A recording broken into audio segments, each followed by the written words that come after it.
Winter Burrow is the first game from a new studio called Pine Creek Games. There's a fairly big audience for this one since it looks incredible and sort of treads untreaded ground with the setting. And because Xbox decided to have it on Game Pass, releasing in between their monthly layoff of 250,000 dedicated workers and the future 2025 Game of the Year winner, Call of Duty Black Ops 7. It's either that or Bugsnax. So in this game you play as a mouse, and just like an Xbox employee, the mouse is forced to leave its job to live in poverty. Okay, it's not as funny the second time, is it? Both of the mouse's parents get put in the grave because they're overworked and underpaid.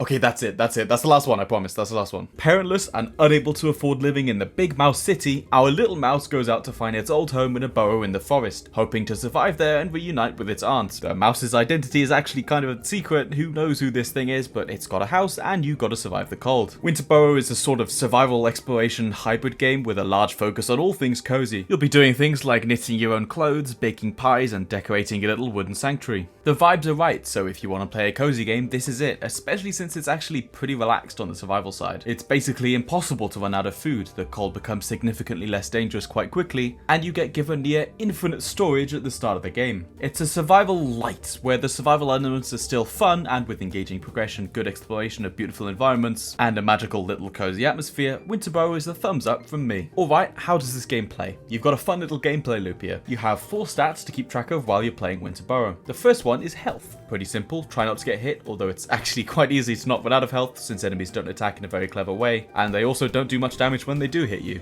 The second stat bar is for hunger. You'll have to keep a bit more of a close eye on this and remember to eat food before it runs out. I have no idea what happens if it does run out. You get food from either defeating enemies or from foraging nuts and berries. Everything will restore more hunger points if it's cooked or turn into a more complicated recipe using the oven in the burrow, which can also give you stat bonuses like move speed or damage to hit enemies with. The third stat is what the gameplay loop really revolves around, the heat meter. This sort of determines how much time you'll be able to spend outside. As the bar goes down, the longer you're exposed to the cold. I don't know what happens when this bar reaches 0 either, because I'm a gamer. You can knit better clothes using materials you find around or cook certain recipes to give you heat resistance, which will help on a smaller scale, but this game has a ton of rest spots where you can recover your heat outside of the burrow. This is where the less hardcore elements of survival start to show. Dotted around the map are a bunch of quest-giving NPCs, which we'll get to, but when you're near them you actually regenerate your heat bar even though you're outside. And there are enough of these in the game that a lot of the time there will be one nearby wherever you are. What's more, you can actually find wild campfires that you can light to keep yourself warm, and you can place campfires yourself if you're in a pinch. There are a lot of safety nets when it comes to the core mechanic of this game, so while it'll feel oppressive for the opening minutes, you're not under a huge amount of threat from the cold unless you're seriously caught out. It just provides an interesting thrill as you race to get back to a campfire or an NPC before the cold gets to you. The game does have a day and night cycle. As you can expect, it gets colder during the night, so you tend to sleep through that, and then you wake up and head out to explore when the heat bar doesn't go down as fast in the day. When you're out traveling, you'll be collecting items and doing quests for the NPCs I mentioned. There's something quite addictive in the general loop of stuffing as many useful items in your backpack that you can scavenge as you can, maybe doing a job or two, and then once you finish what you need to do, dashing back to a place where you can recover your heat before heading back to the burrow to unload and organize your items and thoughts. Everything feels very streamlined and nicely packaged. There are a few different biomes in the game. They all look extremely distinct in terms of foliage, in terms of landmarks and enemies. Each one has a native berry, a native nut, a native type of wood, so it's easy to make a targeted expedition on where you want to go and what you want to collect, because you could just go there and find handfuls of everything you need, where in other survival games it might be a bit more obscure on where to find things that feel much more sparse in their appearances. Frustration is kept to a minimum with this experience, which was perfect for me as someone who tends to bounce off survival games quite quickly. Gathering things is intuitive, which leaves a lot of room for the tension from the heat bar to shine and creates an addiction for hoarding and crafting everything because every resource is so bountiful. Quests fall in line with not being frustrating either. The quest givers you find around the map will normally give you something quite useful or progress the story, since quests in this game aren't really side content. They're basically a bunch of shorter storylines that tie back to each other eventually to further the main storyline. The quests themselves aren't anything you haven't seen before. It's generally either, go do this thing for me, like find a key item on the ground or talk to another NPC, or they'll ask you to bring something to them, like a pie you have to cook or some random materials. There's nothing extraordinarily fun here, but they're not badly designed and make you engage with the fun exploration loop a bit more, so I don't mind them being quite basic. When you first start playing, you'll have to follow a line of quests like an actual main storyline for the first few areas before the game opens up and you could really go about helping anyone. This is because there are a lot of areas on the map that are blocked off and you have to unlock them periodically by upgrading your tools. You get the blueprints for the basic tools by following the main quests from the start and then have to find a way to upgrade them yourself. Aside from quests, this is the other central mechanic behind progression. You'll have an axe to chop wood, a pickaxe for stone, and a shovel for digging up patches of snow. Each of these can be upgraded to be able to chop more difficult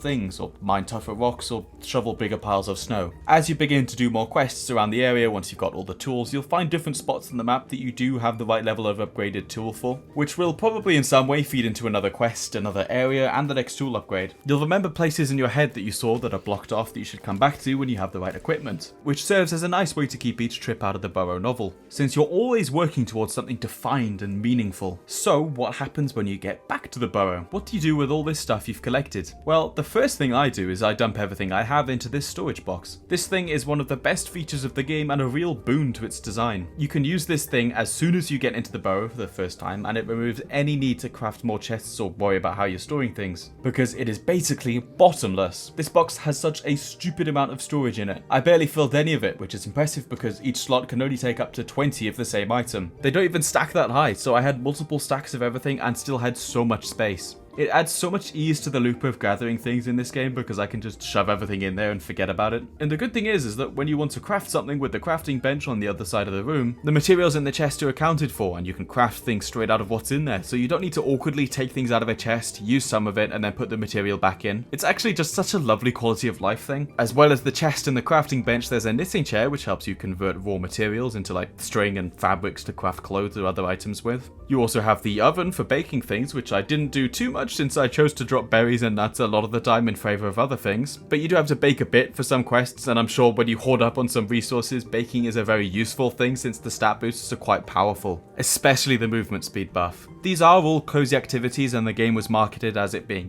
nice and relaxing to do these things, but it's not like you actually sit down and knit or intentionally bake something. They're basically a different version of the crafting table, and I think there's a missed opportunity here to have some sort of baking and knitting minigames to make it feel like you're actually doing these things. It's not immersion breaking, but there are definitely things to improve with the cozy Burrow life that was seemingly going to be a big part of this game. Like another thing, for example, the Burrow is really worn down when you get there, right? And you see a few things you can clear away and unlock. It's kind of a false illusion though, since you unlock the basement very, very, very quickly, and there are only two things to clear away after that. A comfy nook to the side and then the upstairs floor. It doesn't really feel like the place is in disarray, and basically no work is required to fix the place up. The last part of this, the decorating, is pretty nice though. You find a lot of crafting recipes hidden around the wild for pieces of furniture, and sometimes you get some from quests. There are thematic sets that you can collect and place together, and they all sort of look the same, and it's cozy enough, but not too special. I wouldn't recommend playing this game if you were aiming to spend a lot of time in the Burrow, because there's not a whole lot on offer, there's not much to do, the real meat of the game is outside.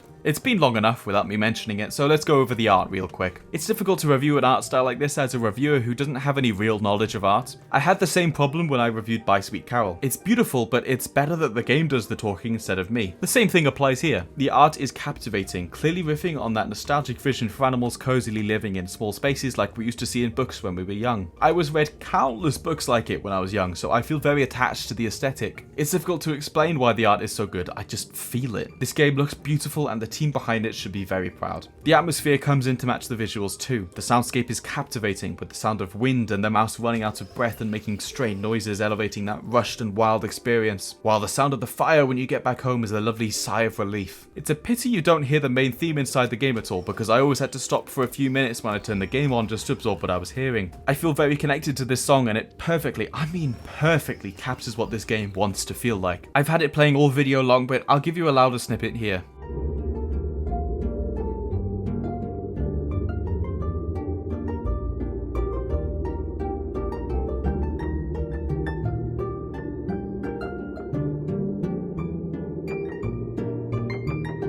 Magical absorbing stuff, right? Winter Burrow is positioned quite well towards attracting casual players with the aesthetic of the game and then not turning them away with hardcore survival elements and obscure gameplay. The game is not really that long for a survival game, and it streamlines a lot of things like hunger and storage management. It's good fun and a nice little adventure. I'm not going crazy over it, but it's 100% worth playing. Good job, Winter Burrow.